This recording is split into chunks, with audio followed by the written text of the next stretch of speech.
your bench in this make or break stretch?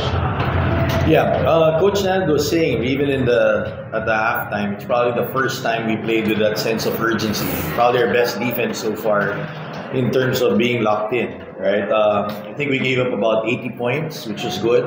You know, our last two games, you're playing quality teams, Tocatex, Magnolia, could go either way. And, you know, we weren't that bad. It was just in that end that those games, they kind of got some separation on us, right? But proud of the way these guys did it today. You look at the rebounding. The last few games we lost, we didn't win the rebounds. This game, 62-42. We also shared the ball, 24 assists. We didn't shoot the three ball that good at the third quarter, but we kept on, right? So, good sign. You know, seems like we have 2 more games before the playoffs begin, and it's nice to see the guys play together. Thank you, Coach. CJ, ito na nga yung sabi mo na gusto ni Coach Nena from you. You were active on both ends and found ways to influence the game throughout. There must have been something you locked in on before the call. Can you just walk us through what was working out for you out there? I think yung problem ko kasi is more on, alam ko naman na kaya ko pero hindi ko magawa ng consistent din.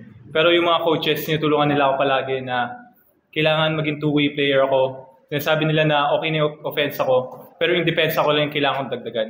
So every time sa practice, kahit na magkamali ako, okay lang. Basta lagi ko lang sinusubukan hanggang sa maging consistent ako. And hopefully, sa next game, mas maging consistent pa ako, mas mabigay ko pa yung mga hinihingi ng coaches na role ko for this team. We now have more questions from our fans in the class. Coach, congratulations. Thank you. So, siyempre, ang usapan ng past few days sa Power Trip, Batake. Kumusta yung team after nangyari yung totally suspension? How was the team? Yeah, you know, Cliff's a warrior. First of all, he apologized. I think if you see the replay, binitawan niya at the last minute, right? But the thing, it's uncalled for what he did. He's got family. We're glad he's apologized. I think for us, we just realized na si Cliff kasi yung backbone namin sa depensa. And it's not gonna be one guy, it's several guys. Everybody chipped in today in terms of, makikita mo, you didn't have any heads down, you didn't see any quit. I think the psyche of the boys were much better in this game. Right? And you know, you look at Bearfield, you look at the vid, they shot at a high percentage, but all those shots were tough. Right? So, you know, moving forward, this is a game that we needed to get. It's going to be like knockout games every time. You know, NLEX is next and then Ginebra. So we're locked in for those last 2 games. But this is something that we're very happy with. Nakita namin na, you know, we're one of the best defensive teams. We're one of the best rebounding teams. And I think tonight, you could see na binigyan namin ng focus yung dalawang yun.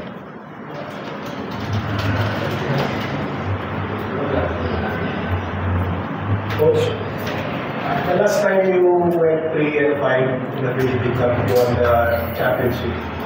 So ano lang po yung reaction mo to those na it's not lost franchise years, I wish it could be that easy na ganon, but it's similar to that. I think the nice thing, tama yung good question.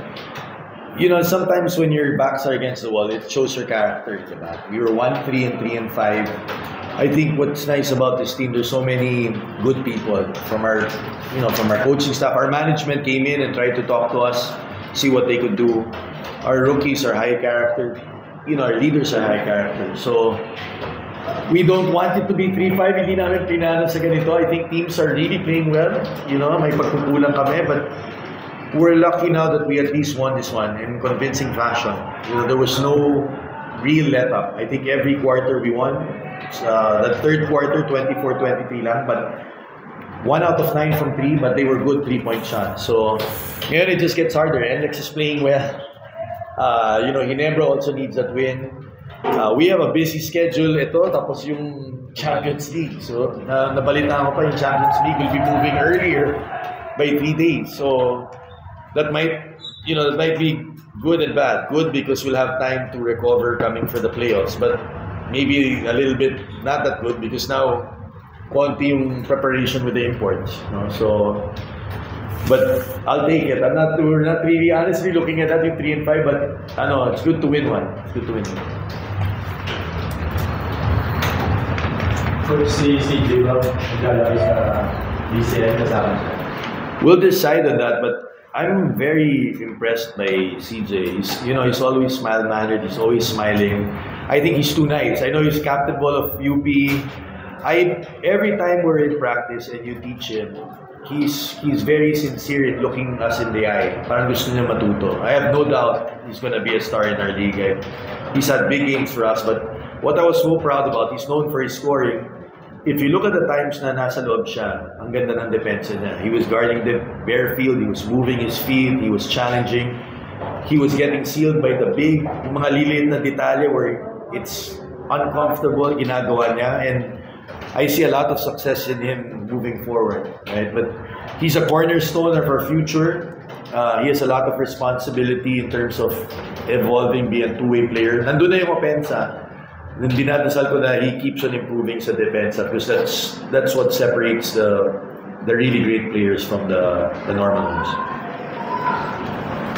CJ's statement game mo ba ito para masama ka sa PCL na as part of yung nakakalain? Ako every game kasi kailangan ko pang may patunayan palagi. Kasi syempre as a rookie, kailangan mong ipakita kung ano ba yung magiging role mo sa team. And happy ako na, alam mo, nakikita nila ako ng potential. And hopefully, I'm gonna do my best para, alam mo yun, mapunan kung ano man yung nakikita nila para sa akin. Coach, against MX,